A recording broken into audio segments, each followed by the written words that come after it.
এইবার উমাইয়া ডেকে বলে বেলাল রে তোরে উর্দুম্বা ছাগলের মালিক বানায় দেব, থাকার জন্য কোয়ার্টার বানায় দেব, এখনো সময় আছে, ইসলাম ধর্ম ত্যাগ কর। হযরত বেলাল দেখে বলে উমাইয়া রে গতকাল রাত্রিতে আমি বিশ্ব নবীর হাতে হাত রেখে কালেমা পড়ে মুসলমান হয়েছি, মৃত্যু পর্যন্ত ইসলামের পথে টিকে থাকবো, দুনিয়ার কোনো পার্থিব সম্পদের বিনিময়ে বেলাল তার ঈমান বিক্রি করবে না। আল্লাহু আকবার। এইবার উমাইয়া দেখে বলে আমার কথা না শুনলে বড় নেতা আবু জেহেলকে খবর দেব। হযরত বেলাল দেখে বলে কোন বড় নেতা ছোট নেতা কাউকে গোনার টাইম নাই, অন্তরে আমার আবু জেহেলের ভয় নাই, আমার অন্তরে ভয় আছে আমার আল্লাহ। দুনিয়ার কোন নেতাকে এখন গোনার টাইম নাই। আল্লাহু আকবার বলে। কিসের আবু জেহেলের ভয় দেখো, আমি কোন আবু জেহেলকে ভয় করি না। আল্লাহু আকবার বলে। এইবার উমাইয়া চলে গেছে, যা বলে নেতা খবর খারাপ কি? কয় আমার বাড়ি কিতদাস বেলাল কালেমা পড়ে মুসলমান হয়েছে, আপনি একটা কিছু করেন। আবু জেহেল বলতেছে বাড়িতে যাও আমি আসতেছি। আবু জেহেলের একটা বিশেষ টিম ছিল, বিশেষ বাহিনী ছিল, ক্যাডার মাস্তান ছিল, যাদের কাজই হলো মুসলমানদেরকে কষ্ট দেওয়া, মুসলমানদের উপর নির্যাতন চালানোর জন্য যারা যারা কালেমা পড়ে ইসলাম ধর্ম গ্রহণ করে, এই আবু জেহেলের একটা বিশেষ বাহিনী ছিল যাদের কাজই হলো ইমানদারদের কষ্ট দেওয়া। কথা কয় না কে? আজও পৃথিবীতে ইমানদারদের কষ্ট দেওয়ার জন্য বিশেষ টিম আছে না নাই? একটু মনোযোগ দিয়ে শুনবেন বাজান গো আমার। এবার আবু জেহেল তার ক্যাডার সাঙ্গপাঙ্গ মাস্তানদের সঙ্গে নিয়ে উমাইয়ার বাড়িতে হাজির। আমরা শুকরিয়া আদায় করতেছি সেই মহান মালিকের দরবারে, আল্লাহ পাক সুবহানাহু ওয়া তাআলা অত্যন্ত দয়া করে, করুণা করে, মায়া করে, মহব্বত করে, ভালোবেসে, পছন্দ করে অত্র এলাকা থেকে গনে গনে গুণান্বিত করে, যাচাই বাছাই করে শুধুমাত্র কেবলমাত্র কোরআনুল কারীমের মহব্বতে আজকের মাহফিলে আসার বসার সুযোগ করে দিয়েছেন। সে মহান রবের দরবারে সিজদা অবনত চিত্তে কালিমাতু শুকর আদায় করে পড়ছি আলহামদুলিল্লাহ। লক্ষ কোটি দরুদ সালাম বিশ্ব নবীজির প্রতি, যিনি হলেন মদিনাওয়ালা, কামলেওয়ালা, রহমতের ভান্ডার, শাফায়াতের কান্ডারি, আপনার আমার প্রিয় নবী কলিজার টুকরা হযরত মুহাম্মদ মুস্তাফা। সকলেই পড়ুন সাল্লাল্লাহু আলাইহি ওয়াসাল্লাম। সম্মানিত ভাইরা আমার, ভূমিকা লম্বা কথা নয়, শুরুতেই জানতে চাই আপনারা সবাই কেমন আছেন? আজকের প্রোগ্রামে আসতে পেরে, বুঝতে পেরে আপনারা খুশি না বেজার? কারা কারা বেজার দুহাত তুলে দেখান তো দেখি। আলহামদুলিল্লাহ। মাগুরার মানুষ অনেক চালাক, চালাক শ্রোতাদের সামনে আবার ওয়াজ করে শান্তি পাওয়া যায়। কইতে কলিকাতা বুঝে নাই। আজকের প্রোগ্রামে আসতে পেরে, বুঝতে পেরে কারা কারা খুশি, মুখে নিয়ে হাসি আওয়াজ দে বেশি। আল্লাহ নামের এমন একটি স্লোগান দেবেন, এলাকায় যদি কোনো বাতিল শক্তি থাকে তাদের কলিজায় যেন ভূমিকম্প সৃষ্টি হয়, এমন আওয়াজ তুলতে রাজি আছেন যারা? বীর মুসলমানের মতো দুটি হাত টান টান করে তুলে দেখান তো তারা। লিল্লাহে তাকবীর, লিল্লাহে তাকবীর। আল কোরআনের আলো, আল হাদিসের আলো, দুনিয়ার মুসলিম। আমার নেতা তোমার নেতা, আমার নেতা তোমার নেতা। লিল্লাহে তাকবীর। আল কোরআনের আলো, আল হাদিসের আলো, দুর্নীতির আলো। হাঁটাবেন আর দেন তো মাশাআল্লাহ মারহাবা। আস্তে কারো নাকে যেন না লাগে, হাত নামা। অনেকে ঝোঁকে তালে বলে ফেলেছেন দুর্নীতির আলো ঘরে ঘরে জ্বালো। বাংলাদেশে দুর্নীতি দমন কমিশন আছে না নাই? এরপরে দুর্নীতি কমেছে নাকি ডিজিটাল কায়দায় বেড়েই চলেছে? দিন যত করাচ্ছে দুর্নীতির পাল্লা তত ভারী হচ্ছে। কথা বলেন ঠিক কিনা? আমরা চাই আমাদের প্রিয় মাতৃ বাংলাদেশ দুর্নীতি মুক্ত আল্লাহ কবুল করুন, চিল্লা বলুন আমিন। আমরা চাই আমাদের বাংলাদেশ মাদক মুক্ত আল্লাহ কবুল করুন, চিল্লা বলুন আমিন। আমরা চাই আমাদের বাংলাদেশ যৌতুক মুক্ত আল্লাহ কবুল করুন, চিল্লা বলুন আমিন। আমরা চাই আমাদের বাংলাদেশ দুর্ভিক্ষ মুক্ত আল্লাহ কবুল করুন, চিল্লা বলুন আমিন। সম্মানিত ভাইরা আমার, ভূমিকায় লম্বা কথা নয়, সরাসরি মূল আলোচনায় প্রবেশ করতে চাই। তারপরে দু একটি কথা না বললেই নয়। আমরা যত জায়গায় কোরআনে কথা বলতে যাই, বলে হুজুর সাবধানে আলোচনা করবেন, ভুলে যাবেন না এলাকা কার।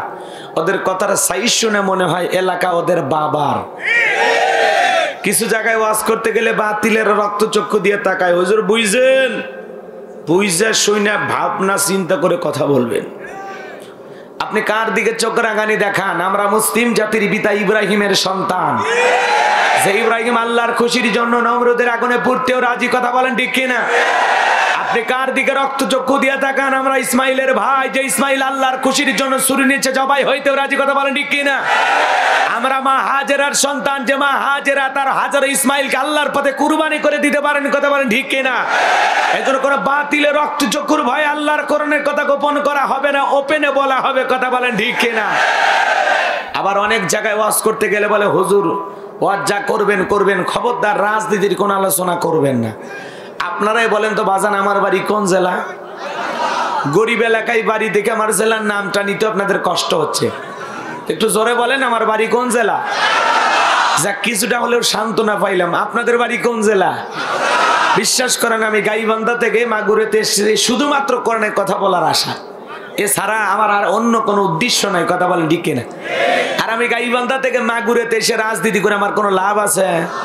আগামী নির্বাচনে এলাকার মহিলা মেম্বার পদে দাঁড়ানোর কোনো চান্স আছে? তাহলে আমি কেন এখানে রাজনীতি করব? যদি করাই লাগে নিজের জেলা গাইবান্ধাই করব, কথা বলেন ঠিক কিনা? এর জন্য আপনারা টেনশন মুক্ত থাকবেন। আমি আপনাদের কথার সাথে একমত। আমি বাংলাদেশের রাজনীতি কোনো দলের বক্তা না, আমি রাজনীতি কোনো বক্তব্য দেব না। I will not any political because আমি not a leader of any political party. কারণ এখানে সব দলের লোক আছে না নাই? এখানে বসে আছেন আওয়ামী লীগ, বিএনপি, জাতীয় পার্টি, জামাত ইসলাম, জাসদ, বাসদ, চরমানে, 800 জানবেগি, ফুরফুরে, হাটহাজার, ওলামা নিজামাত, তাবলিগ, পাবলিক, ওলামা লীগ, গণতন্ত্র, গণফোরাম, সুসমাজ, বিকল্পতার, এলজিবিটি, নাগরিক শক্তি, বিপ্লবী সোসাইটি, 4 দল, 14 দল, 8 দল, 19 দল, 20 দল, ইসলাম, বিএনএ, বাংলাদেশ কংগ্রেস পর্যন্তই থাক। বাংলাদেশে কত দল? আমি যদি দলীয় আলোচনা করি, এই দিক থেকে যদি একটা দল হলে গুতা মারে, ওই দিক থেকে আরেকটা দলের থানায় টেলিফোন করে, আমি হুজুরের অবস্থা ভালো না খারাপ?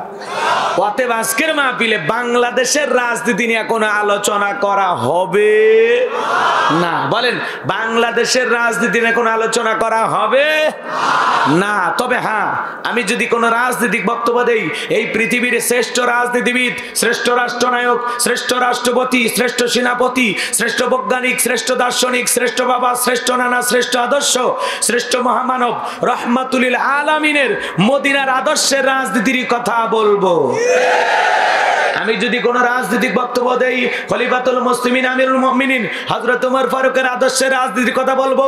যে ওমর ফারুক আল্লাহর জমিনে আল্লাহর আইনকে প্রতিষ্ঠিত করতে গিয়ে নিজের কলিজার টুকরা ছেলেকে পর্যন্ত ছাড় দেয় নাই, কথা বলেন ঠিক কিনা? সেই মদিনাওয়ালার আদর্শের রাজনীতির কথা শোনার পর আপনার যেন আবার চুলকানি আরম্ভ না হয়। কারণ কোরআন হাদিসের হক কথা সবার পেটে হজম হয়। আপনারাই বলেন তো, সুদ করে সামনে যদি সুদের বিষয় নিয়ে ওয়াজ করা হয়, ও কি মাগুরা থেকে মিষ্টি নিয়ে সে বলবে হুজুর হা করেন মিষ্টি খান, নাকি বলবে এই হুজুর এসে সুদের ওয়াজ কইরা আমার সুদের ব্যবসায় লাল বাতি জ্বালাইছে, কথা বলেন ঠিক কিনা? যারা ঘুষ খায়, দুর্নীতি করে, হারাম খায় ভুঁড়ি বানাইছে 26 মাসের গর্ভবতী, ওই হারাম করদের সামনে ঘুষের আলোচনা করলে খুশি না বেজা? যারা বেনামাজি, নামাজ পড়ে না, আসার খাইয়া পইরা আল্লাহ সিজদা দেয় না, ওদের সামনে নামাজের ওয়াজ করলে খুশি না বেজা? যে সমস্ত মা বোনেরা বোরকা পরে না, পর্দা করে না, বুকে ওড়না পর্যন্ত নেয় না, জিন্সের প্যান্ট গেঞ্জি পরে রাস্তা দিয়ে হাইটা যায়, পিছন দিক দিয়ে তাকালে মনে হয় দুটো সুপারি গাছ দাঁড়িয়ে আছে, এরকম বেহায়া বেপরদা নারীর সামনে পর্দার আলোচনা করলে খুশি না বেজা? এক কথায় ওয়াজ যদি কারো বিপক্ষে চলে যায়, কিয়ামত পর্যন্ত সে বক্তার উপরে খুশি হবে না, কথা বলে ঠিক কিনা? এই জন্য পরিষ্কার এক কণ্ঠে একটি কথা বলে দিতে চাই, আজকের আলোচনার সভাপতি স্যারের মতো হবে না, প্রধান অতিথির মতো হবে না, মাহফিল কমিটির মতো হবে না, বক্তার মতো হবে না, শ্রোতাদের মতো হবে না। আল্লাহর কোরআন যা বলবে গোলাম রব্বানি তাই বলবে। এতে কে খুশি কে বেজার ওইটা দেখার টাইম নাই, কথা বলেন ঠিক কিনা? যুগে যুগে নবী রাসূল দাওয়াতি কাজ করেছেন, তাদের দাওয়াতি কাজেও কাফের বেঈমানরা বাধার পাঁচিল তৈরি করে দিয়েছিলেন। এরপরে আল্লাহর পয়গম্বররা শত বাধার পাঁচিলকে ভেঙে আল্লাহর জমিনে আল্লাহর পথে মানুষকে দাওয়াত দিয়েছেন, কথা বলেন ঠিক কিনা? আপনারা আমার নবী কালেমার দাওয়াত দিকে করোনার প্রচার করতে গিয়ে মার খেয়েছেন, রক্ত জড়িয়েছেন, সাহাবায়ে কিরাম দিন প্রতিষ্ঠিত করতে গিয়ে মার খেয়েছেন, রক্ত জড়িয়েছেন, জীবন দিয়েছেন। ও বাংলার মুসলমান, আল্লাহর জমিনে আল্লাহর দ্বীনকে প্রতিষ্ঠিত করতে গিয়ে যদি নবীদের মতো সাহাবায়ে কিরামদের মতো বুকের তাজা রক্ত দিতে হয়, আল্লাহর কোরআনের জন্য, দ্বীনের জন্য, ইসলামের জন্য, কোরআনের সমাজ কায়েম করার জন্য কারা কারা বুকের তাজা রক্ত দিতে রাজি? দু হাত তুলে আল্লাহকে দেখা।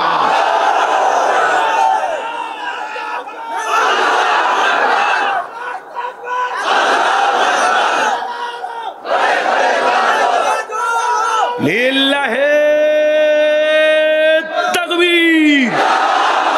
আর সোজা করেন, টান টান করে হাত তোলেন। আমি কি হাত নামাইতে বলেছি? ওই মাঝে মাঝে দুই হাত বেঁকা করে তুলেছেন, দুই হাত তোলার শক্তি নেই। আপনি পুরুষ মানুষ, দুধ ডিম ভিটামিন ক্যালসিয়াম মাঝে মাঝে কিনে খাবেন, একেবারে দুর্বল হলে চলতে পারবেন না। হাত সোজা করেন।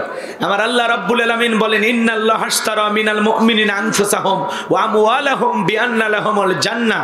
সূরা তাওবার 111 নম্বর আয়াতে আল্লাহ পাক জানায়া দিলেন, নিশ্চয়ই মুমিন বান্দাদের জান মাল আমি আল্লাহ ক্রয় করে নিয়েছি, বিনিময়ে দেব জান্নাত। বলুন সুবহানাল্লাহ। তাহলে বলেন তো বাজান, আপনার আমার জীবনের মালিক কে? এ মাগুরার শ্রীপুরের যুবকেরা ভালো করে বলো তো, এই জীবনের মালিক কে? প্রেম করবার প্রেমিকাকে পার্কে নিয়ে যায়, ডায়লগ দিবা, এ জীবন তোমার, তুমি শুধু আমার। ওরে হাইব্রিড যুবক, এই জীবনের মালিক কে? আপনার আমার সম্পদের মালিক কে? আল্লাহর দেয়া জীবন, আল্লাহর দেয়া সম্পদ আল্লাহর পথে খরচ করতে রাজি আছেন তো মুসলমান? রাজি আছেন তো ইনশাআল্লাহ? রাজি আছেন তো ইনশাআল্লাহ? রাজি আছেন তো ইনশাআল্লাহ? বাম হাত নামান, শুধু ডান হাত তুলে রাখেন, শুধু ডান হাত। আমার আল্লাহ পাক বলেন, ইল্লা আসহাবাল ইয়ামিন ফি জান্নাতিন ইয়াতাসালুন। ডানপন্থী যারা জান্নাতের উদ্যানে বাগানে থাকবে তারা, ডানপন্থী যারা নিরাপদে থাকবে তারা, ডানপন্থী যারা আল্লাহর প্রিয় তারা। বলেন সুবহানাল্লাহ। কোনো কথা হবে না। কিছুক্ষণ আগে বলেন, হুজুর জীবন দিতে রাজি, রক্ত দিতে রাজি। আপাতত জীবন রক্তর দুইটার কোনোটাই দেয়া লাগবে না। ডান হাতটা পকেটের ভিতর ঢুকা দিয়া মসজিদের জন্য, মাহফিলের জন্য, এই তাফসীরুল কোরআন মাহফিলের আয়োজনের জন্য যে যতটুকু পারেন প্রাণ ভরে আল্লাহর হস্তে পকেটে হাত দিয়ে প্রাণ ভরে দান করেন। সোজা পকেটে হাত দেন, আমিও দিচ্ছি, দেন।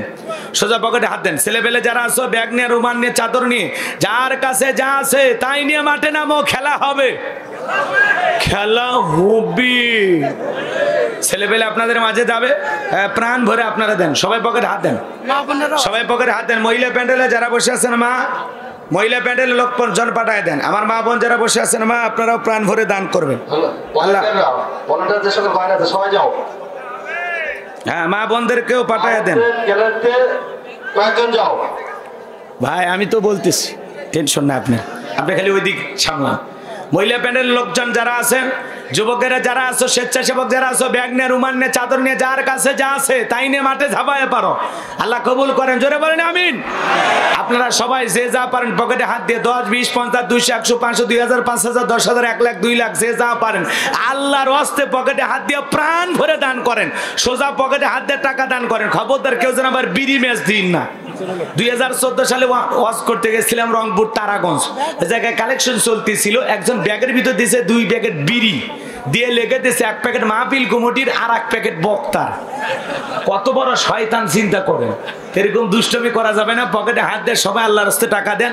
আমি মুসাফিরের হাতে 2, 4, 5, 10,000, 1 লাখ, 2 লাখ যারা দেবেন তাড়াতাড়ি দেন, সময় কিন্তু কম। 2, 4, 5, 10,000 যদি দেন, এলাকায় কোনো মানব ব্যক্তিবর্গ পকেটে হাত দেন। ভাই শোনো ভাই, 500, 1000 টাকা, 2, 4, 5, 10,000 যারা দেবেন তাড়াতাড়ি দেন, তাড়াতাড়ি দেন। মহিলা প্যান্ডেল যারা বসে আছেন মা, আমি জানি মাগুরা জেলার মা বোনদের দিল খুবই নরম, তারা খুবই ভালো। আমার মা বোনদের কালে বেশি করে দান করা তৌফিক দান করুক, জোরে বলেন আমিন। মা বোনদের বেশি করে দান করা দরকার, কারণ ঘরে বাইরে মা বোনেরা আমাদের সরকার, কথা কয় না কে? হ্যাঁ, মা বোন যারা বসে আছেন মা, আল্লাহর হস্তে আপনাদের মাঝে চলে গেছে চাদর, বোরকার পকেট থেকে করে দেন হালকা করে একটু আদর। মা বোনদের কালে বেশি করে দান করা তৌফিক দান করুক, জোরে বলেন আমিন। যাদের মন ফাতেমা, আয়েশা, খাদিজার মতো নরম তারা অবশ্যই দান করবে, কিন্তু 2-4টা কটকটি মার্কা মহিলা থাকলে ও বলবে আমি টাকা দেবো না, টাকা দেবো লিপস্টিক কিনবো, চুলের কাঁকড়া কিনবে, আটা ময়দা মেকআপ কিনবে, কথা কয় না কে? সব পুরুষ মানুষ দান করতে পারে। আপনি পকেটে হাত দেবেন, শয়তান বলবে কি করিস, বলে 100 টাকা দান করি। চুপ কর, 100 টাকা হলে 2 প্যাকেট সিগারেট হবে। আপনি চাইলেও শয়তান আপনাকে দিতে দিবে না। দান করতে গেলে একটা বিশাল মন লাগে, কলিজা লাগে।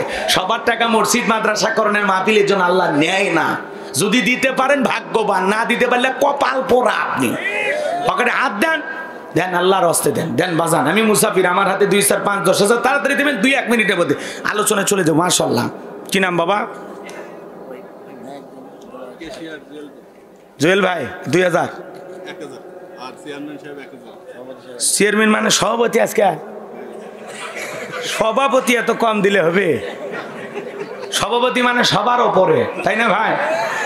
আমার গাইবান্ধার গরিব এলাকার সভাপতি হলো 50-এর নিচে কেউ দেয় না, বুঝছেন? উনি যেহেতু চেয়ারম্যান মানুষ, সব জায়গায় দেওয়া লাগে, তাতে না হয় কিছু কম বেশি করা হবে নাকি বলেন? তাই বলে 1000 টাকা সভাপতি হয়ে দিলে মানা যায়? লাগবে কত তাই কর। মাশাআল্লাহ মাশাআল্লাহ, আমার উপর ছাড়িয়ে দিলে তো আপনি শেষ। না, খুশি মনে আপনি যা দিবেন আলহামদুলিল্লাহ। 1000 টাকা নগদ দিয়েছেন, মেনে নেওয়া যায়। বাকি কত সব মিলে দিবেন কত, একটু সহি শুদ্ধ ভাবে নিয়ত করে বলেন, আমি একটু কলজে ভরে আপনার নামে একটা তাকবীর দিই। হ্যাঁ, প্রাণ ভরে আমি আপনাদের জন্য দোয়া করে দেব। তাহলে আমাদের এই মাহফিলের হর্তাকর্তা যিনি সবচাইতে বেশি সহযোগিতা করেছেন, আমাদের প্রিয় ভাই, কি নাম আপনার? জুয়েল মির। আল্লাহর গোলাম নগদ 1000 টাকা, জোরে বলেন মারহাবা। আল্লাহ জুয়েল ভাইয়ের দানটা কবুল করেন, বড় দানে শামিল করেন। এই ধরনের ছেলে লক্ষ লক্ষ টাকার মালিক বানায় দেন, দুনিয়া করে ইজ্জত সম্মান বাড়ায় দেন। জোরে বলেন আমিন, আরো জোরে বলেন আমিন। আর আমাদের আজকের মাহফিলের সভাপতি উনি কি দেবেন নিয়ত করতেছেন, ইনশাআল্লাহ আমরা অপেক্ষায় আছি। মাহফিলের টাকা না তো এটা, আমি তো বলে করছি সবাই দিচ্ছে, আমি দিলাম। মাহফিলের টাকা আলাদা, মাহফিলের টাকা আলাদা দেবেন। আলহামদুলিল্লাহ, উনি এমনিতে আমি মুসাফির মানুষ চাইছে, এই জন্য দোয়া চাওয়ার আশায় 1000 টাকা এমনি তালে দিয়ে দিস। কথা কি বুঝতে পারছেন? উনি আবার মাহফিলের জন্য আলাদা দেবে ইনশাআল্লাহ। ভালো মানুষ তো দেবেই বলতেছে।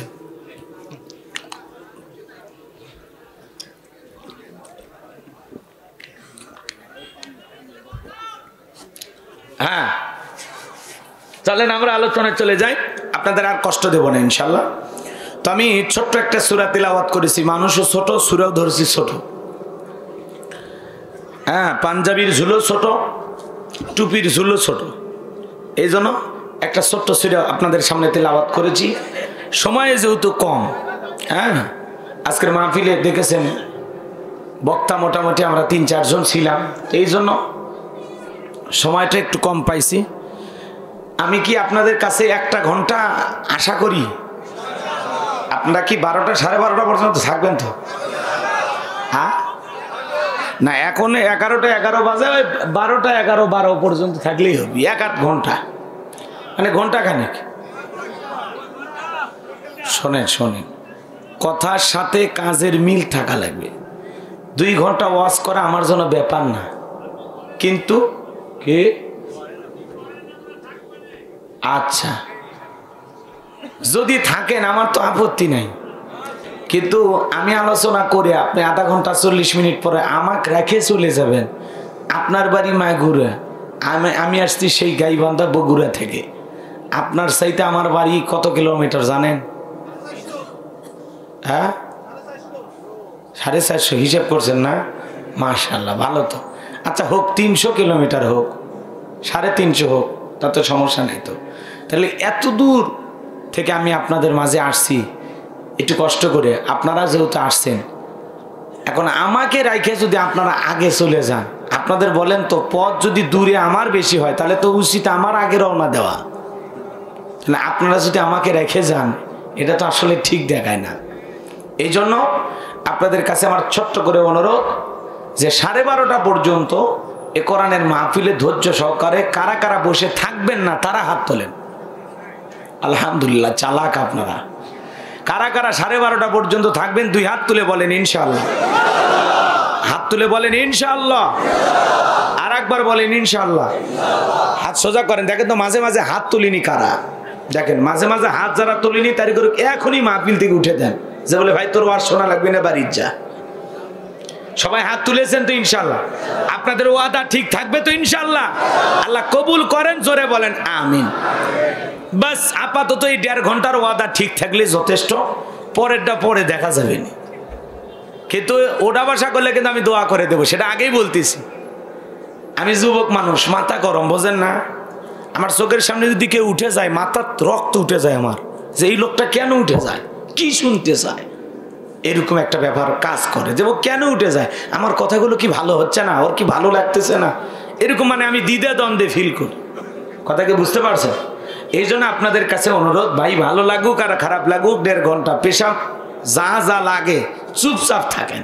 1-1.5 ঘন্টা পেশাব রেখে আটকে রাখলে আপনার কিডনির কোনো সমস্যা হবে না, আমি দোয়া করে দেবো ইনশাআল্লাহ। আর পেশাব লাগবি মাগুরে, পেশাব করবি যায় বগুড়ে, ওটা হলো পুরুষ। কথা কয় না কে? 1-1.5 ঘন্টায় কি এমন ক্ষতি হবে? তবে মুরব্বী যারা 70 বছর পার হয়ে গেছে, যাদের লুঙ্গি মাখার সম্ভাবনা আছে, ওই চাচাদের ছুটি 70 বছর পার হয়ে গেলে, আর কোনো অবিবাহিত যুবক যদি পেশাবের দোহাই দিয়ে উঠে যায়, পেশাবের নাম দিয়ে উঠে যায়, ওর চেহারাটা মনে রাখবেন, পারলে মোবাইলে ছবি তুলে রাখবেন, মেয়েকে বাড়িতে বুড়ি বানায় রাখবেন, তাও এরকম অসুস্থ যুবকের সাথে বিয়ে দেবেন না। কারণ ওর সাথে বিয়ে দেওয়া না দেওয়া দুইটাই সমান। কথা কয় না কে? রাগ করতেছেন মনে হয় না?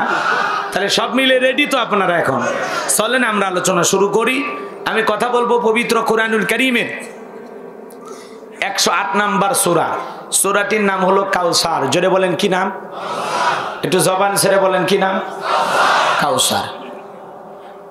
মোট আয়াত আছে 3টি, রুকু আছে 1টি। বিশ্বনবীর মক্কার জিন্দেগিতে এই সূরাটি নাজিল হয়েছে। আমি আপনাদের সামনে আজকে এই সূরা থেকে আলোচনা করব। অনেকে ভাবতেছেন হুজুর সূরা কাউসার থেকে ওয়াজ করবেন, এটা যদি আমরা আগে বুঝতাম, কষ্ট করে অটো ভাড়া করে মোটরসাইকেলে তেল পুরে আপনার মাহফিলে আসতেন না। আপনারা বলেন তো বাজান, পরিচিত পথে পথ চলতে সহজ হয় না কঠিন হয়? পরিচিত মানুষের সাথে কথা বলে ভালো লাগে না খারাপ লাগে?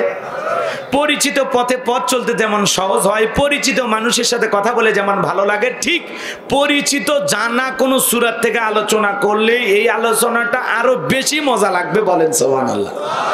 কারণ এটা আপনার আমার জানা আছে, মুখস্থ। কোরআনুল কারীম এমন একটি কিতাব, এই কিতাবের আলোচনা যত বেশি শুনবেন, বুঝবেন, সময় দিবেন, যত বেশি চর্চা করবেন, তত বেশি ঈমানটা বাড়বে না কমবে? ওয়াইজা তুলিয়াত আলাইহিম আয়াতুহু যাদাতহুম ঈমানা। কোরআন শুনলে মুমিনের ঈমানটা বেড়ে যায়। বলেন সুবহানাল্লাহ। মনটা যদি আবু বকরের মতো নরম হয়, কোরআন শুনে ঈমান বাড়বে। আবু বকরের ঈমান বেড়ে যাওয়ার কারণে জান্নাতের 1 নাম্বার সার্টিফিকেট প্রাপ্ত সাহাবী হয়েছেন। আবু বকরের বাড়িটা হয়ে গেছে মসজিদ রাসূলের পাশেই শায়িত। সুবহানাল্লাহ বলেন। সম্মান কমেছে না বেড়েছে? আর আবু জেহেল বিরোধিতা করেছিল। অকাল আল্লাযিনা কাফারু লা তাসমাউ লিহাযাল কোরআন ওয়ালগাউ ফিহি লাআল্লাকুম তাগলিবুন। কোরআন তোমরা শ্রবণ করো না, যেখানে মুহাম্মদ সাল্লাল্লাহু আলাইহি ওয়াসাল্লাম কোরআনের আলোচনা করে সেই জায়গায় হট্টগোল সৃষ্টি করো, তালি বাজাও, শীষ দাও, সে বাবা কোরআন বন্ধ করে দাও। যদি কোরআন বন্ধ করতে পারো, আমরা কাফেররা বিজয় লাভ করব। জোরে কর নাউযুবিল্লাহ। এই কোরআনের বিরোধিতা করার কারণে রাসূলকে পাগল, জাদুকর, গণক নানান ভাবে ঠাট্টা বিদ্রুপ করেছিল। সে আবু জেহেলের অবস্থা ভালো না খারাপ হয়েছে? আবু জেহেলের বাড়িটা হয়ে গেছে আন্তর্জাতিক টয়লেট। তাম পৃথিবীর হাজিরা খায় আর আর মুখের উপর ঝাড়িয়ে থুয়ে আসে। কথা কয় না? কোরআনের পক্ষে থেকে আবু বকরের বাড়ি হয়ে গেল মসজিদ, আর বিরুদ্ধে বিপক্ষে যাওয়ার কারণে আবু জেহেলের বাড়ি হয়ে গেল পায়খানা। কথা কন না কা? আজকেও যারা কোরআনের বিরুদ্ধে অবস্থান নেবে, ওদের কবরের অবস্থা ভালো হবে না। কত রাজা বাদশাহ আমির উমর, কত ক্ষমতাধর, গরু ছাগল পেশাব পায়খানা করে দেয়, কবর থেকে তাড়ানোর শক্তি আছে? কথা কোন আছে? তাহলে কিসের বাহাদুরি, কিসের মাতবরি? নিঃশ্বাসটা বন্ধ হয়ে গেলে সব বাহাদুরি শেষ। কথা কি বোঝা গেল? তো চলুন আমরা আলোচনা শুরু করি। সূরা কাউসার, জানা সূরা। ভালো লাগবে না খারাপ লাগবে বলেন? আশা করি আপনাদের ভালো লাগবে। যদি কোরআনের সাথে আপনাদের সম্পর্ক থাকে, তাহলে এই আলোচনা শুনে আপনারা তৃপ্তি পাবেন। কথায় আছে এক একটা ফুলের এক একটা সুঘ্রাণ। হ্যাঁ, আপনারা হয়তো বা যেভাবে সূরা কাউসার সম্পর্কে আলোচনা জানেন, আমি হয়তো ওইভাবে জানি না। আজকে আমি যেভাবে উপস্থাপন করব, হয়তো আপনাদের এইভাবে জানা নাই। এজন্য একটু মেহেরবানি করে সময় দিয়ে আমাকে সহযোগিতা করবেন। জবান ছেড়ে সবাই একটু পড়ুন। আউযু বিল্লাহি মিনাশ শাইতানির রাজিম। বিসমিল্লাহির রাহমানির রহিম। বিতাড়িত মোদ্দার শয়তানের কাছ থেকে আল্লাহ পাকের কাছে আশ্রয় প্রার্থনা চাচ্ছি। পরম করুণাময় দয়ালু আল্লাহ পাকের নামে শুরু করছি। আমরা যে কোনো কাজ শুরু করব কার নামে? আল্লাহর নামে কাজ শুরু করলে বরকত আছে না নাই? জোরে বলেন আছে না নাই? তো জবান ছেড়ে সবাই একটু আমার সাথে তেলাওয়াত করুন। ইন্না আ'তাইনাকাল কাউসার ফাসাল্লি লিরাব্বিকা ওয়ানহার ইন্না শানিয়াকা হুয়াল আবতার। আল্লাহু আকবার। যে কোনো আয়াত বা সূরার তাফসীর করতে হলে কোন প্রেক্ষাপটে, কোন সময় আল্লাহর হাবিবের উপরে ওই সূরাটি বা আয়াতটি নাজিল হয়েছে, এই নাজিলের প্রেক্ষাপটকে আরবিতে বলা হয় শানি নজুল। যদি নাজিলের প্রেক্ষাপট আলোচনা না করা হয়, তাহলে তাফসীরের পরিপূর্ণতা হয় না। আর কোন প্রেক্ষাপটে এই সূরাটি বা আয়াতটি নাজিল হয়েছে, এটা যদি আলোচনা করা হয়, তাহলে তাফসীর বুঝতে সহজ হয়। সুবহানাল্লাহ বলবেন না? তাহলে সূরা কাউসারের নাজিলের প্রেক্ষাপট জানার দরকার আছে না নাই? নাজিলের শানে নজুল জানার দরকার আছে না নাই? আমার ভাইয়ের একটু মনোযোগ দিয়ে কথাগুলো শোনাবেন। বিশ্বনবীর প্রিয় সাহাবী হযরত আনাস রাদিয়াল্লাহু তাআলা আনহু বলেন, আমরা নবীজির সামনে বসা, নবীজি আমাদের মাঝে উপস্থিত, আমি তাকায় দেখলাম নবীজির মনটা ভীষণ খারাপ, চোখের কোণা দিয়ে অশ্রু ঝরতেছে, মুখটা মলিন দেখা যায়। কিছুটা সময় অতিবাহিত হয়ে যাওয়ার পর দয়ার নবীজি আমার মুস্কি মুস্কি হাসতেছেন, বলুন সুবহানাল্লাহ। হযরত আনাস ডেকে বলেন, নবী গো, এই মাত্র দেখলাম আপনার চোখের কোণায় পানি, মনটা ভীষণ খারাপ, মুখটা মলিন, আবার দেখি আপনি মুস্কি মুস্কি হাসেন। আমার নবীজি কেন কাঁদেন, কেন হাসেন, কারণ আছে না নাই? নবীজির মনটা খারাপ হওয়ার পিছনে কারণ হলো নবীজির কলিজার টুকরা ছেলে সন্তানগুলো জন্মগ্রহণ করে আর একে একে ছেলে সন্তানগুলো মারা যায়।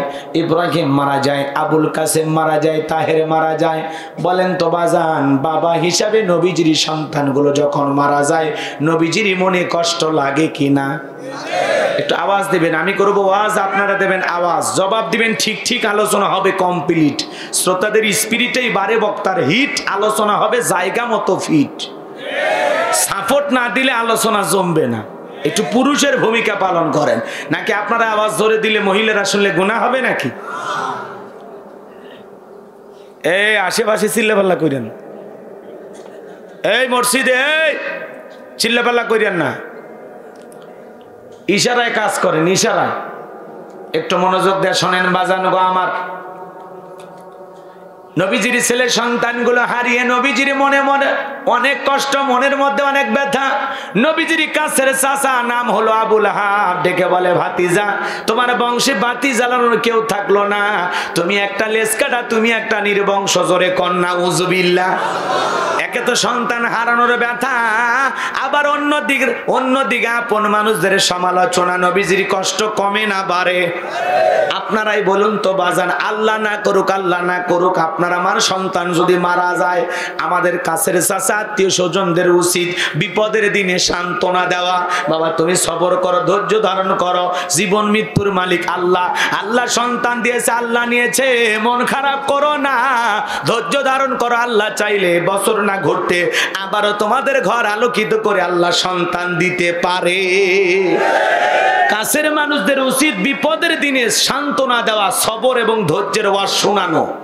কিন্তু নবীর চাচা আবু লাহাব এতটাই খারাপ, ডেকে বলে, ভাতিজা, তোমার বংশে বাতি জ্বালানো কেউ থাকলো না, তুমি একটা লেজ কাটা, তুমি একটা নির্বংশ।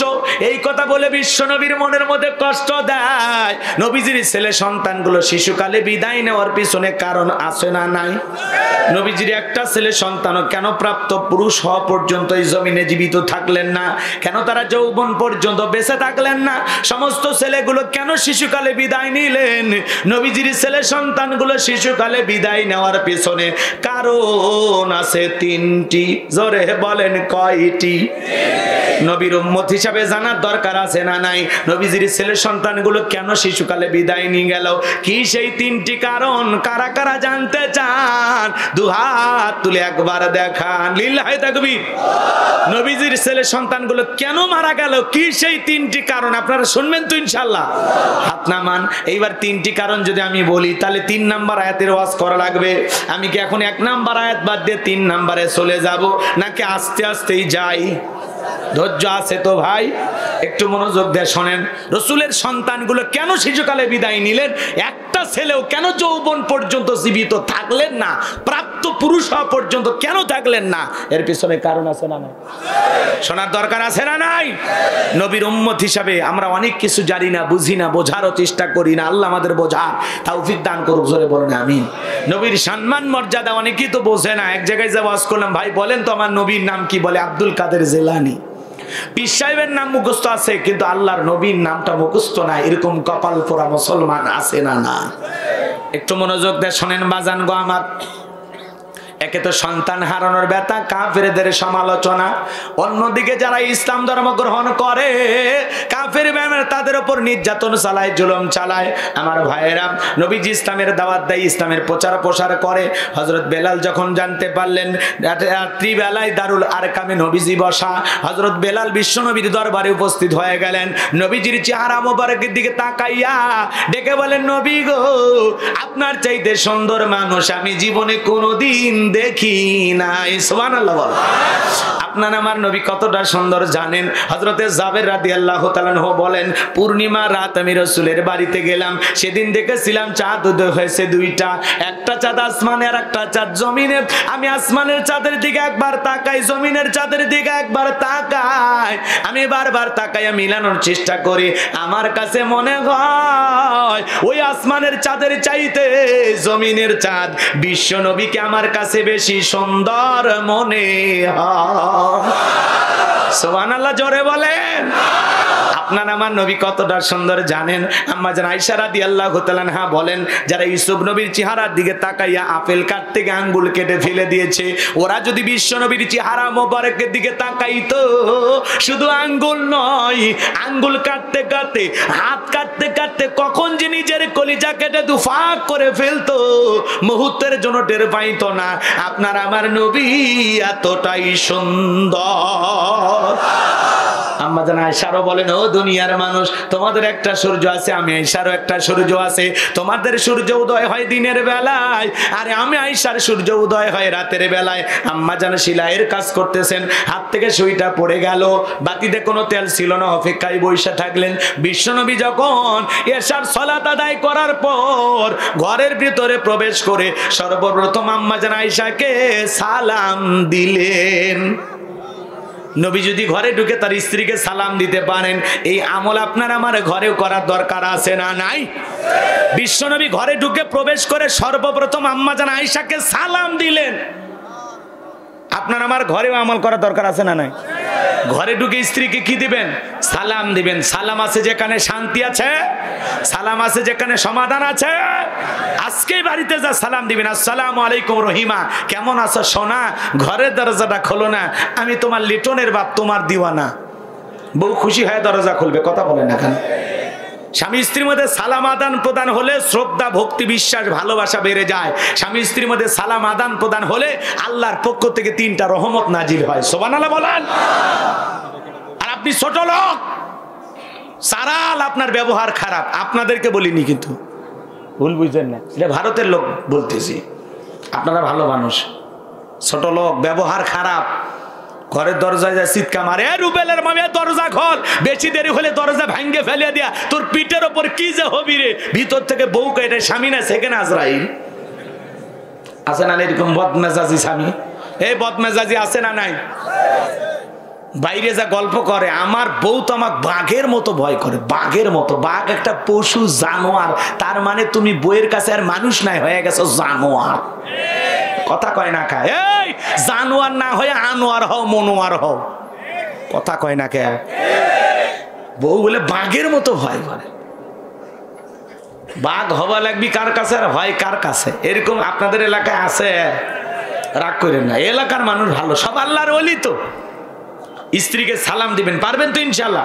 এই শোনেন, প্রথমে যা সালাম দিবেন, সালাম দিয়ে লোকজন যদি না থাকে বইয়ের হাত ধরে মুসাফা করবেন। একেবারে যদি ফাঁকা ময়দান হয় কোলাকুলিও সেরে নেবেন। সালাম মুসাফার কোলাকুলি যদি স্ত্রীর সাথে করতে পারেন, বিশ্বাস করেন আপনাদের দাম্পত্য জীবনে আল্লাহ এত সুখ দিবে যে আপনি কল্পনাও করতে পারবেন না। বলেন সুবহানাল্লাহ। আর সবচাইতে বেশি সুখী হতে চাইলে রসুলের 4টা সুন্নত পরিবারে আমল করা লাগবে। কয়টা? কয়টা? কয়টা?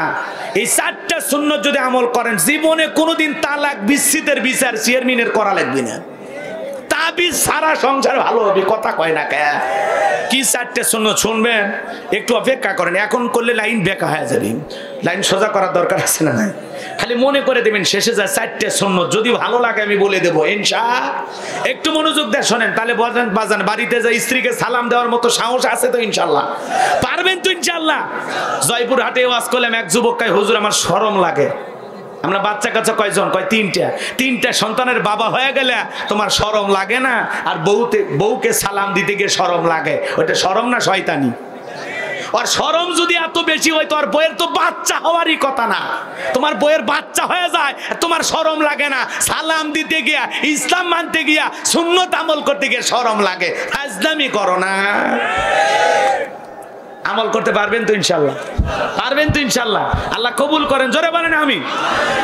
আজকে যা সালাম নেবেন, আসসালামু আলাইকুম, বউ হয়তো বলবে কারে সালাম দিলা? যদি বলেন তোমারই দিলাম, কয় বাপ রে বাপ, আজকে আবার কোন হুজুরের মুরিদ নিয়ে বাড়িতে ঢুকলা? সেদিনই তো মুখের গাছের কলা চুরি করলা। কারণ আপনার আমার ক্যারেক্টার সম্পর্কে বউ ভালো জানে, কথা বলেন ঠিক কিনা? ওর কাছে ভালো হওয়া মানে কি জানেন? কঠিন জিনিস। এই জন্য স্ত্রীর সাথে 2-4 দিন সালাম দিলে হয়তো বা নেবে না, আস্তে আস্তে অবস্থার পরিবর্তন হয়ে যাবে। আপনি হাল ছাইরেন না, হাল ছাইরেন না, শক্ত করে হাল ধরেন, পারবেন তো ইনশাআল্লাহ? রাগ করতেছেন ভাই, রাগ করতেছেন? আল্লাহ রসুল তার স্ত্রীকে সালাম দিলেন। আম্মা জান আয়েশা রাদিয়াল্লাহু তাআলা আনহা বলেন, নবীজি ঘরে প্রবেশ করার পর নবীজির চেহারার আলোতে সুইটা কই পড়ে আছে আমি পরিষ্কার দেখতে পেয়েছি। আপনার আমার নবী কেমন দামি নবী জানেন?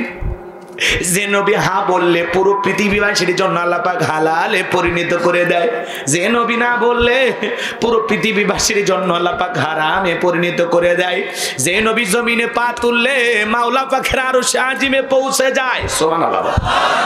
আসমানের চাঁদের দিকে ইশারা করলে চাঁদ 2 টুকরো হয়ে যায়, মানে গলা চিপে ধরতেছে মাইক, গলা চিপে একটা বক্তার যে আওয়াজ যে টন টন করবে, শান্তি পাওয়া যাচ্ছে না।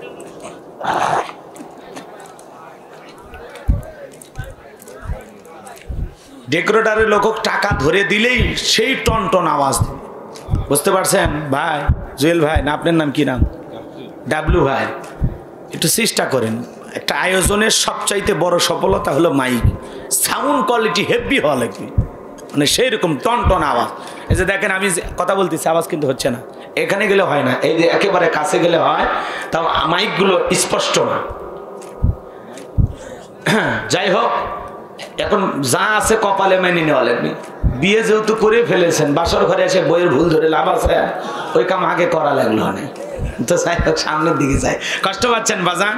সামনের দিকে যাই, মন খারাপ করবেন না। রসুলের সম্মান মর্যাদা আমাদের জানার দরকার আছে না নাই? ভালো করে বোঝেন কেমন নবীর উম্মত আপনি আমি জানেন? যে নবীর চেহারার উপরে মশা মাছি পড়া হারাম, সুবহানাল্লাহ বলেন।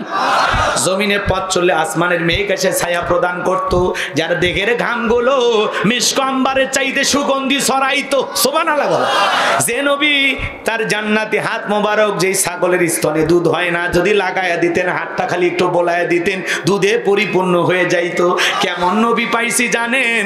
মক্কা নগরী একজন মহিলা 3টা সন্তান রেখে স্বামীটা মারা গেল, কয়েকটা দিন অতিবাহিত হয়ে গেল। বড় ছেলেটা ডেকে বলে, মা অনাহারে না খাইয়া ক্ষুধার যন্ত্রণা সহ্য করে মরার চাইতে মা চলো না একবার এতিম নবীর কাছে যাই, এতিমের দরদ এতিম নবী ছাড়া দুনিয়ার কেউ বুঝবে না। এই কথা যখন বললেন, মা তখন বলে ঠিক আছে বাবা চলো। এই কথা বলে বিশ্ব নবীর দরবারে উপস্থিত হয়ে গেলেন। 2টা ভাই যখন বিশ্ব নবীর চেহারা মোবারকের দিকে তাকাইছেন, একটা ভাই আর একটা ভাইকে ডেকে বলে, ভাই এ কেমন মানুষের চেহারার দিকে তাকাইলাম, যারা চেহারার দিকে তাকাইয়া আমার পেটের ক্ষুধা নিবারণ হয়ে গেছে। ছোট ভাই ডেকে বলে, বড় ভাই আমি তো একই কথা আপনাকে বলতে চাচ্ছিলাম, এ কেমন মানুষের চেহারার দিকে তাকাইলাম গো, যার চেহারার দিকে তাকাইয়া মনে হয় এই পাত্র পেট ভরে কি যেন খাইলাম। সুবহানাল্লাহ। যে নবীর চেহারার দিকে তাকাইলে পেটের ক্ষুধার কথা সাহাবায়ে কেরাম ভুলে যেতেন, সুবহানাল্লাহ বলেন। সেই নবীর কাছে হযরত বেলাল, কথা মনে আছে আমার ভাইরা? হযরত বেলাল ডেকে বলে, নবী গো আপনি কালেমার দাওয়াত দেন, ইসলামের প্রচার প্রসার করেন, নবী গো আমার একটু কালেমা পড়ায় মুসলমান বানায় দেন। বিশ্ব নবী পড়ায় দিলেন, আশহাদু আল্লা ইলাহা ইল্লাল্লাহু ওয়া আশহাদু আন্না মুহাম্মাদান আবদুহু ওয়া রাসূলুহু। হযরত বেলাল কালেমা পড়ে মুসলমান হয়ে গেল। নবী দেখে বলে, বেলাল ইসলামের অবস্থা কোনো ভালো না, কালেমা পড়েছো এক কথা প্রকাশ করা যাবে না, ইসলামের অবস্থা কি সব সময় ভালো থাকে? আজকে তাম পৃথিবীর দিকে তাকায় দেখেন, ওই জালেমদের টার্গেট ইসলাম আর মুসলমান। আজও পৃথিবীর জালেমদের হাত মুসলমানের রক্ত দিয়ে ওরা রাঙায়, কথা বলে না কেন? ফিলিস্তিনের মুসলমানদের রক্ত দিয়ে জালেমেরা খেলা করে, ইসরায়েলি জালেমেরা মুসলমানদের বাইতুল মুকাদ্দাস মসজিদুল আকসা দখল করে রেখেছে। চাইনার উইঘুরের মুসলমানদের বড় বড় তা নির্যাতনের জুলুমের কথা শুনলে শরীরের চামড়াগুলো, শরীরের লোমগুলো দাঁড়িয়ে যায়। চাইনার মুসলমানেরা যখন রমজান মাসে রোজা রাখে,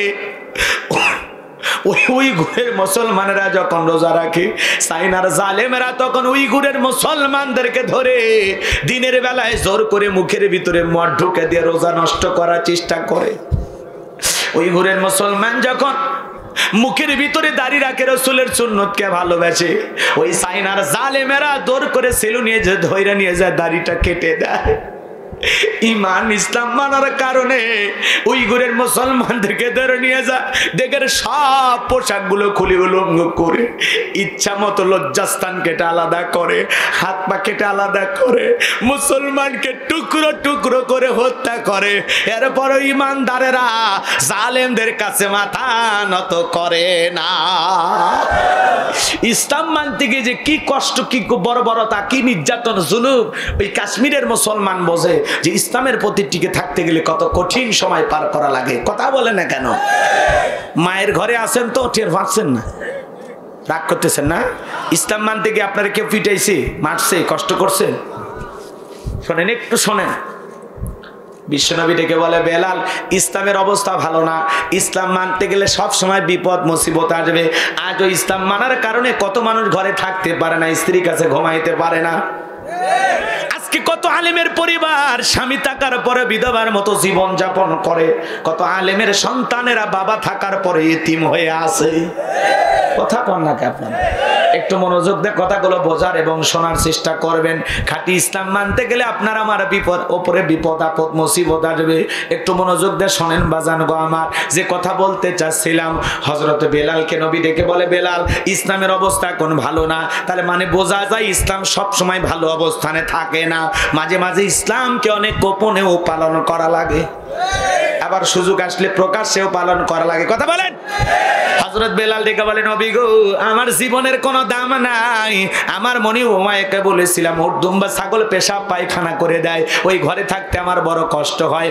আমার মনে উমাইয়া বলে, বেলাল রে উট দুম্বা ছাগলের দাম আমার কাছে আছে, কিন্তু তোর মতো কালো হাফসি বেলালের দাম আমার কাছে নাই। নবী গো আপনি শুধু আমাকে দোয়া করে দেন, মৃত্যু পর্যন্ত যেন আমি কালেমার পথে টিকে থাকতে পারি। এই কথা বলে হযরত বেলাল চলে গেলেন। পরের দিন সূর্য উদয় হয়ে গেছে, বেলাটা অনেক হয়ে গেছে। হযরত বেলাল দরজা খোলে না।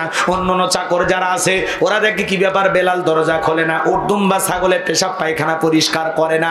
এইবার ওমায়ের কাছে নালিশ দিয়েছে, ওমাইয়া এখন পর্যন্ত বেলাল দরজা খোলে নাই, উর্দুম বা ছাগলের পেশাব পায়খানা পরিষ্কার করে নাই, তাই নাকি? বলে হ্যাঁ। এইবার বেলালের দরজা এসে ডাক দেয়, বেলাল দরজা খোলো। হযরত বেলাল দরজা খোলে না। ওমাইয়া জোরে করে ধাক্কা মারছে, দরজা খুইলা গেছে। তাকায়া দেখে যেই রাত্রিতে হযরত বেলাল কালেমা পড়ে মুসলমান হয়েছে, ওই রাত্রিতে একটা উর্দুম বা ছাগলের কাছে কোনো পেশাব পায়খানা নাই। এইবার ওমায় ডেকে বলে, এই চাকরের দল বেলালের বিরুদ্ধে মিথ্যা অভিযোগ দাও। তোমরা যখন ঘুমাচ্ছিলে বেলাল তখন ময়লা আবর্জনা পরিষ্কার করেছে, যাও যাও নিজেদের কাজে যাও। এই কথা বলে তাদেরকে তাড়িয়ে এক পা দুপা করে বেলালের কাছে গেল। হযরত বেলাল মাথা নত করে জিকির করে কার।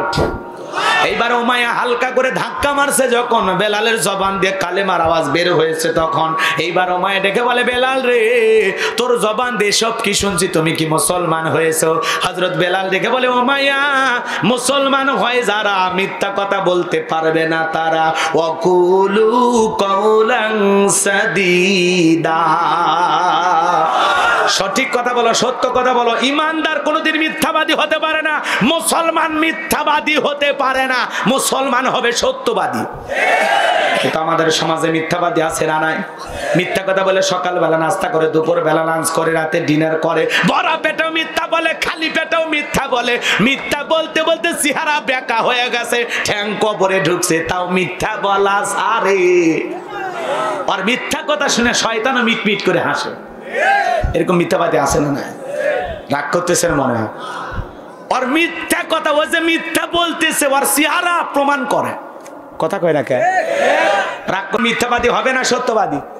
সত্যবাদী হতে রাজি আছেন তো? ইনশাআল্লাহ আল্লাহ কবুল করেন, জোরে বলেন আমিন। আর এই মোবাইল শরীফ আইসা তো মিথ্যা কথা বাড়ছে না কমছে?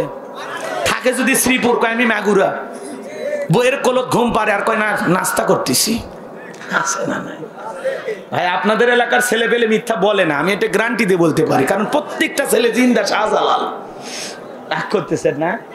একটু মনোযোগ দিয়ে কথাগুলো শোনার চেষ্টা করেন বাজান গো আমার।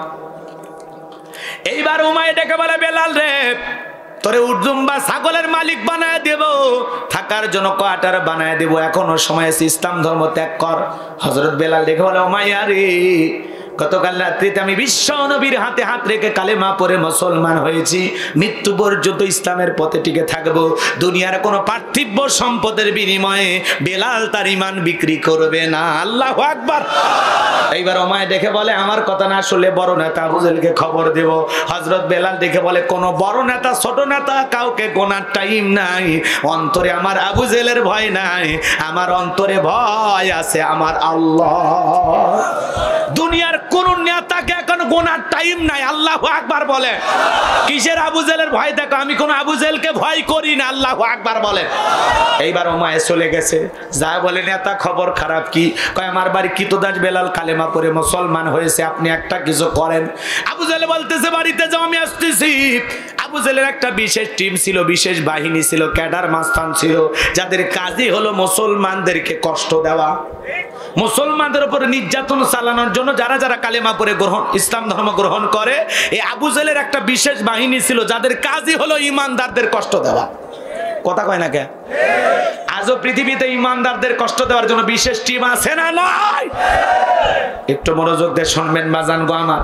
এবার আবু জেহেল তার ক্যাডার সাঙ্গপাঙ্গ মাস্তানদের সঙ্গে নিয়ে উমাইয়ার বাড়িতে হাজির। দেখে বলে বেলাল এই দিকে আয়। বেলাল যখন কাছে আসছে ডেকে বলে বেলাল রে আমি তোরে পার্সোনাল ভাবে মহাব্বত করি, তোর উপর আমার একটা বিশেষ নজর আছে। বেলাল রে খামাকা ঝামেলা করতে চাই না, তোর জীবনে যা যা প্রয়োজন আমি সব দেব। উর্দুম্বা ছাগলের মালিক বানায় দেব, থাকার জন্য ভিআইপি ঘর বাড়ির ব্যবস্থা করে দেব, ব্যবসা বাণিজ্য যদি করতে চাও দিরহাম টাকা পয়সা যা লাগে আমি সব দেব। লোভনীয় প্রস্তাব হযরত বেলালকে দেওয়া হলো। হযরত বেলাল ডেকে বলে আবু জেহেল রে দুনিয়ার সব সম্পদ যদি দিতে চাও, দুনিয়ার সব সম্পদ ছাড়তে রাজি, ইসলামের পথ ছাড়তে রাজি নাই। বলেন আল্লাহু আকবার। বেলালের মতো খাঁটি ঈমান কি টাকা দিয়ে কেনা যায়? মুনাফিক মার্কা মুসলমান যারা, ওরা টাকার কাছে ঈমান বিক্রি করে। মুনাফিকের ঈমান সকাল বিকাল বিক্রি হয়, কিন্তু বেলালের মতো খাঁটি ঈমান যারা আছে ওরা হাসতে হাসতে ফাঁসির দড়িতে ঝুলতে পারে, হাসতে হাসতে গোলাপের পাপড়ি মনে করে বুলেট গ্রহণ করতে পারে। এরপরে বাতিলের কাছে মাথা নত করবে না, করবে না, করবে না। কথা বলেন ঠিক কিনা? বিলালের ঈমান টাকা দিয়ে কেনা যায় না, কিন্তু মুনাফিক মার্কা মুসলমান টাকার কাছে সকাল বিকাল ঈমান বিক্রি করে। মুনাফিকেরা দুনিয়ার স্বার্থ হাসিলের জন্য সব করতে পারে, ওরা ইসলামের সবচাইতে বেশি ক্ষতি করে মুনাফিক মার্কা মুসলমানেরা। কথা বলেন না কেন? অন্য ধর্মাবলম্বীর দ্বারা ইসলামের যত নানা ক্ষতি হয়, নামধারী মুনাফিক মার্কা মুসলমানের দ্বারা ইসলাম সবচাইতে বেশি আক্রান্ত হয়। রাগ করতেছেন, রাগ করতেছেন? একটু মনোযোগ দিয়ে শোনেন বাজান, ভালো লাগবে। কষ্ট হচ্ছে আপনাদের? লিল্লাহে তাকবীর। এইবার আবু জেহেল ডেকে বলে বেলাল রে আমার লোভনীয় প্রস্তাব যখন প্রত্যাখ্যান করলাম, সোজা আঙ্গুলে ঘিউ না উঠলে আঙ্গুলে একটু বাঁকা করা লাগবে। এই কথা বলে যুবকদের লিলি দিয়ে চাবুক দিয়ে পিঠাও, চাবুক দিয়ে পিটাইতে পিটাইতে পিটাইতে কালো চামড়া গুলো ফেটে রক্ত জরা শুরু হয়ে গেল। এরা যত জোরে চাবুক মারে বেলাল তার চাইতে বেশি জোরে আল্লাহর জিকির করে। আবু জেহেল বলে বেলাল রে মারতে মারতে পিঠটা ফেটে রক্ত ঝরতেছে, এরপরও কি ইসলাম ধর্ম ত্যাগ করবি না? আব্দুল্লাহর বেটা মুহাম্মদ সাল্লাল্লাহু আলাইহি সাল্লামের কালেমা ত্যাগ করবি না? হযরত বেলাল দেখে বলে আবু জেহেল রে মারতে মারতে যদি মেরেও ফেলে দাও, জীবনটা দিতে রাজি, ইসলামের পথ থেকে ফিরে আসতে রাজি নাই। এবার যুবকদেরকে বললো পায়ে রশি লাগাও। পায়ে রশি লাগাই আরবের উত্তপ্ত বালিতে, গরম বালিতে শেষরায় শেষরায় নিয়ে ঘোরা হলো। বাবলা গাছের কাঁটাগুলো বেলালের জিহ্বার উপরে পেরেক মারলো।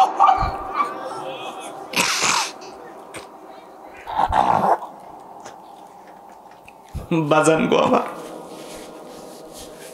জিকির করার কারণে জিহ্বাতে পেরেক মারলো। আজকে তো আল্লাহর জিকির করার জন্য আপনার আমার কেউ পিটায় না, আল্লাহর জিকির করার জন্য আপনার আমার জিহ্বা কেউ কেটে নেয় না, আল্লাহর জিকির করার কারণে আপনার আমার জিহ্বাতে কেউ লোহার পেরেক মারে না। কিন্তু হযরত বেলাল এত নির্যাতন জুলুম করার পরে বাজান, আরবের গরম বালি কত গরম জানেন? যেই বালির উপরে যদি আপনি চাল দেন মুড়ি হয়ে যাবে, এত গরম আর উত্তপ্ত বালি।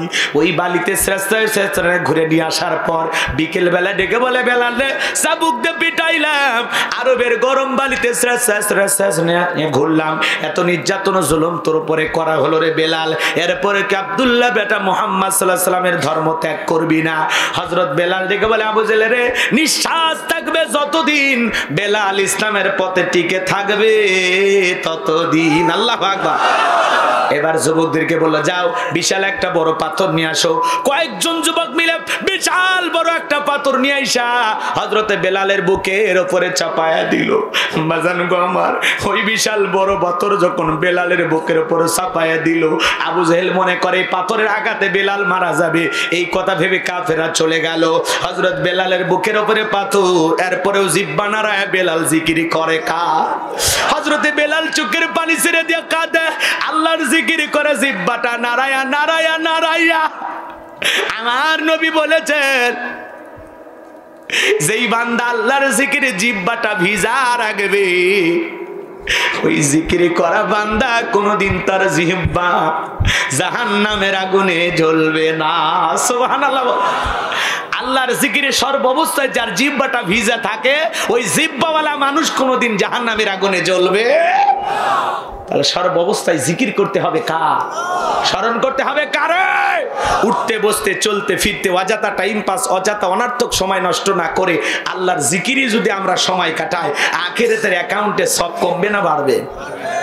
আখিরাতের অ্যাকাউন্ট ভারী করা দরকার আছে না নাই? আর আখিরাতের অ্যাকাউন্ট ভারী করা যায় নেক আমল দিয়া, উত্তম ব্যবহার, উত্তম আখলাক দিয়ে। কথা বলেন ঠিক কি না? একটু মনোযোগ দিয়ে শোনেন বাজান গো আমার। হযরত বেলাল চোখের কোণা দিয়ে পানি ঝরতেছে, জিকির করতে করতে আল্লাহকে ডেকে বলে আল্লাহ তুমি তো সেই আল্লাহ, ইব্রাহিমের জন্য যদি নমরুদের আগুনকে ফুলের বাগান বানায় দিতে পারো, আল্লাহ তুমি কি পারো না? আমি বেলালের বুকের উপরে পাথর থাকার কারণে তোমার মতো মালিকের জিকির করতে বড় কষ্ট হয়, আল্লাহ তুমি কি পারো না আমি বেলালের বুকের পাথরটাকে তুলার মতো নরম বানায় দিতে? হযরতে বেলাল দোয়া করতে দেরি, আসমানের মালিক আমার আল্লাহ দোয়া কবুল করতে দেরি করে নাই, বেলালের বুকের পাথরটাকে আমার আল্লাহ তুলার মতো নরম বানাইয়া দিয়েছে। বেলালের নিঃশ্বাসের সাথে পাথর ওঠে আর নামে। আশিকে রাসূল বেলাল, নবীর পাগল বেলাল কেমন ছিল জানেন? নবীজি যখন মক্কা নগরীতে পথ চলতো, হযরত বেলাল একবার ডানে যায় একবার বামে যায়। নবী ডেকে বলে বেলাল রে একবার ডানে যাও একবার বামে যাও, ব্যাপারটা বুঝি না। হযরত বেলাল ডেকে বলে নবী গো আপনি কালেমার দাওয়াত দেন, ইসলামের প্রচার প্রসার করেন, ওই কাফেররা হলো আপনার শত্রু, আপনাকে টার্গেট করে ওরা যদি তীর নিক্ষেপ করে, ওই তীরটা যেন সর্বপ্রথম আমি বেলালের বুকের ভিতরে ঢোকে। ও নবী আমি ডান দিকে যাই আর মনে মনে ভাবি ওই কাফেররা হলো আপনার শত্রু, আপনাকে টার্গেট করে যদি তীর নিক্ষেপ করে, ওই তীরটা যেন সর্বপ্রথম আমি বেলালের বুকের ভিতরে ঢোকে। আমি বেলাল মারা গেলে ইসলামের ক্ষতি হবে না, আপনি নবী মারা গেলে ইসলাম আর মাথা উঁচু করে সামনের দিকে দাঁড়াবে না। নিজের জীবনের বিনিময়ে আল্লাহ রসুলকে এতটা ভালোবাসতেন বেলাল। বলেন আল্লাহু আকবার। সেই বেলালের উপর নির্যাতন জুলুমের কথা বিশ্ব নবীর কান পর্যন্ত যখন পৌঁছে গেল, নবী ডেকে বলে আবু বকর রে আমার বেলালের নির্যাতন জুলুমের কথা আমার আর সহ্য হয় না, যাও যাও গোলামীর জীবন থেকে আমার বেলালকে তুমি একটু আজাদ করো। কয়েক গুণ দাম বেশি দিয়া উমাইয়ার কাছ থেকে হযরত বেলাল কে আবু বকর সিদ্দিক রাদিয়াল্লাহু তাআলা আনহু তাকে গোলামের জীবন থেকে মুক্ত করলেন, আজাদ করলেন। বলেন আল্লাহু আকবার। হযরত আবু বকর কেমন দামি মানুষ, আহা ইসলামের জন্য 13টা দোকান বিক্রি করে দিয়েছিলেন। সুবহানাল্লাহ বলবেন না? কয়টা? সেই সময় আবু বকর সিদ্দিক রাদিয়াল্লাহু তাআলা আনহু 13টা দোকান ছিল, সব ইসলামের কল্যাণে খরচ করে দিয়েছেন। সুবহানাল্লাহ। আর আমরা এখন 13টা দোকান 26টা বানাই। এত ত্যাগ স্বীকার করার সুযোগ আপনার আমার আছে? কথা কয় না, ভালো করে বোঝেন। গোলামীর জীবন থেকে হযরত বেলাল আজাদ করলেন। তাহলে এদিকে খেয়াল করেন, একদিকে সন্তান হারানোর ব্যথা, কাফেরদের সমালোচনা, অন্যদিকে সাহাবায়ে কিরামদের নির্যাতন জুলুম। এই জন্য রসুলের মনের অবস্থা কি খারাপ। বিশ্বনবীর মনটা মুখটা মলিন, চোখের কোণাতে অশ্রু ঝরতেছেন। একটু মনোযোগ দিয়ে শোনেন, রসুলের যখন মন খারাপ, রসুলকে সান্ত্বনা দেওয়ার দায়িত্ব কার? আরো জোরে বলে আমার ভাইয়েরা। বিশ্বনবীর যখন মন খারাপ, নবীকে সান্ত্বনা দেওয়ার দায়িত্ব আমার আল্লাহ। আমার আল্লাহ তখন ডেকে বলে, জিবরাইল আর করিস না দেরি, আমার বন্ধুর মনটা হয়েছে ভারী, লাহু মাহফুজ থেকে সূরা কাউসার নিয়ে যায় নাজিল কর তাড়াতাড়ি। আল্লাহু আকবার। হযরতে আনাস ডেকে বলেন, নবী আপনি কেন মুস্কি হাসি দেন? এইবার বিশ্ব নবী ডেকে বলে, আনাস আমার মুস্কি হাসি দেওয়ার কারণ হলো এই মাত্র আসমান থেকে জিবরাইল এসে আমার উপরে সূরা কাউসার নাজিল করলো। সুবহানাল্লাহ। জিবরাইল এসে যখন আল্লাহ রাসূলের উপরে সূরা কাউসার নাজিল করেছেন, তখন রাসূলের ব্যথিত মনটা আনন্দে মুখ দিয়ে তখন মুস্কি হাসি বের হয়েছে। বলেন সুবহানাল্লাহ। একটু মনোযোগ দিয়ে শোনেন। বিশ্বনবী তখন মুস্কি হাসি হেসে সাহাবা ইকরামদের সামনে সূরা কাউসার তিলাওয়াত করে শোনায় দিলেন, ইন্না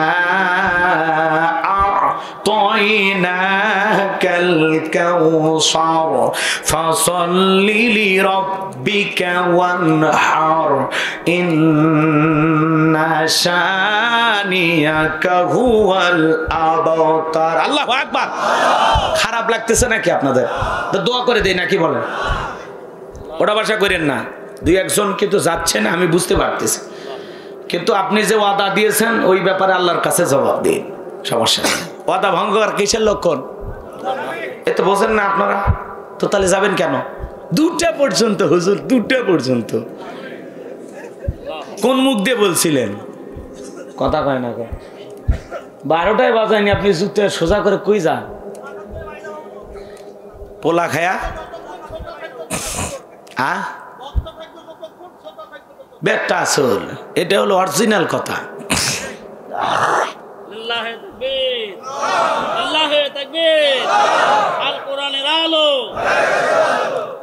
কষ্ট হচ্ছে আপনাদের?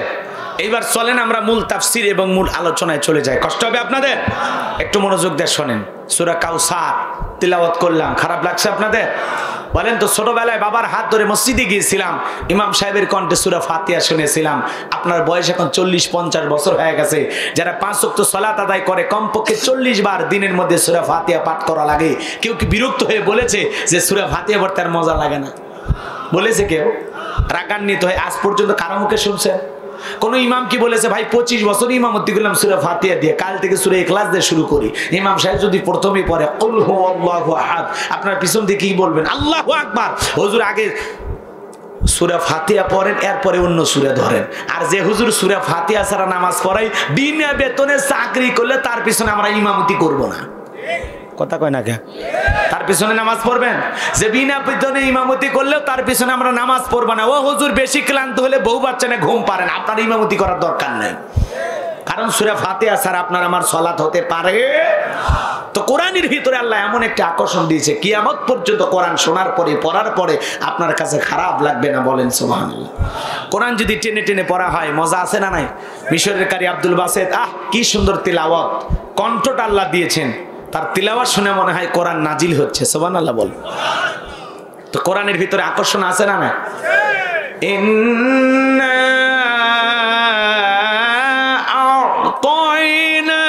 আ'তাইনাকাল কাউসার ফাসাল্লি লিরাব্বিকা ওয়ানহার ইন্না শানিয়াকা হুয়াল আবতার। মজা আছে না নাই? খারাপ লাগছে? অসুন্দর মনে হয়েছে? বিচ্ছিরি লাগছে? কোরআনের ভিতর আল্লাহ এমন একটা আকর্ষণ দিয়েছে, কিয়ামত পর্যন্ত কোরআন পড়ে আপনার কাছে খারাপ লাগবে না। একটা গান 2 দিন 3 দিন 4 দিন শোনার পরে মানুষকে প্যান বেনি বন্ধ করতো, কিসের বাদাম ফেটে ফেলে দিয়েছে, চুপ। কথা কয় না কে? ওগুলো গান আর মার্কেটে চলে না। একটা গান 2 দিন 3 দিন 4 দিন শোনার পরে মানুষকে বন্ধ করে, ও ক্যাসেট আর বাজাস নেই। কথা কেন?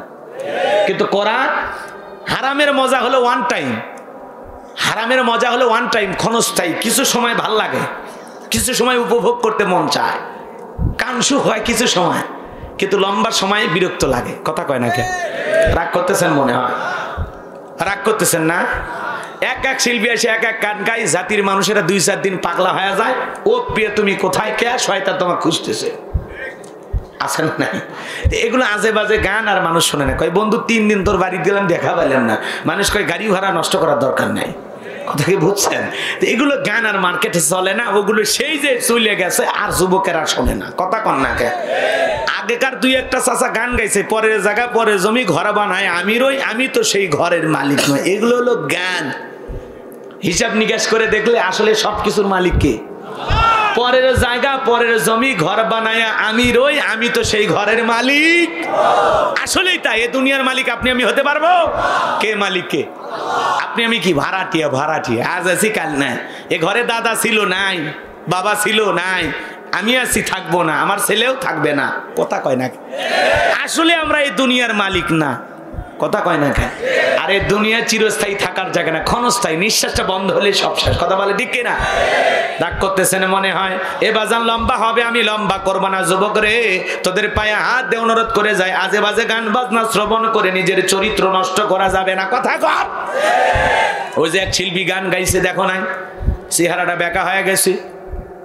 আল্লাহর কাছে দোয়া করি, সেই জবান দিয়ে গান গেয়েছো, বাদ্যযন্ত্র নাচানাচি লাফালাফি করেছো, তাশরিফ খান, এখনো যদি সময় আল্লাহ পরিবর্তন করে দেয়, ছেলেটা ওয়াদা করেছে যদি আল্লাহ আমারে সুস্থ করে আর জীবনে কোনোদিন গান বাজনা করব না।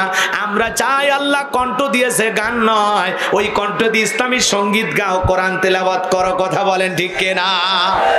আল্লাহ কণ্ঠ দিয়েছে, হালালের পথে কাজে লাগাও, হারামের পথে নয়। কথা কয় না কে?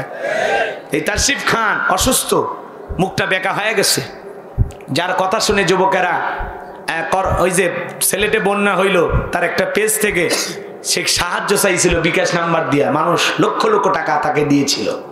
তা আমরা চাই এই ছেলেটা অসুস্থ, আল্লাহ যেন তাকে সুস্থ করে হেদায়েতের পথে কবুল করেন। জোরে বলেন আমিন। ওই কণ্ঠ দিয়ে আর কোনোদিন যেন গান না বের হয় যেন ইসলামী সঙ্গীত। কথা বলে ঠিক কিনা? তার কণ্ঠটা যেন সে ইসলামের কাজে লাগাইতে পারে, আল্লাহ কবুল করেন। জোরে বলেন আমিন। রাগ করতেছেন মনে হয়। হ্যাঁ, হিরো আলমেদে রমজান উপলক্ষে ইসলামিক গান গাইতেছে। হিরো আলম শোনেন না আপনারা? বগুড়া ইসলামিক গান গাইতেছে। তা আমরা চাই ও ভালো হোক। কথা কয় না? আস্তে আস্তে সবাই ভালো হয়ে যাক, আল্লাহ কবুল করেন। জোরে বলেন আমিন। আরো জোরে বলেন আমিন। তাহলে যুবক শোনো শোনো শোনো, তাহলে কোরআনটাকে সহি শুদ্ধ করে পড়তে হবে। আউসিদ আলাইহি ওয়ারাত্তিলিল কুরআনা তারতিলা, কোরআনকে তার তিলের সহিত স্পষ্ট করে ধীরে ধীরে সুন্দর করে সহি শুদ্ধ করে তেলাওয়াত করা দরকার আছে না নাই? কিন্তু কিছু কিছু মানুষ তেলাওয়াত করে আলহামদুলিল্লাহি রাব্বিল আলামিন আর রহমানির রহিম আলাম তারা কাইফা ফালা। আছে আছে আছে।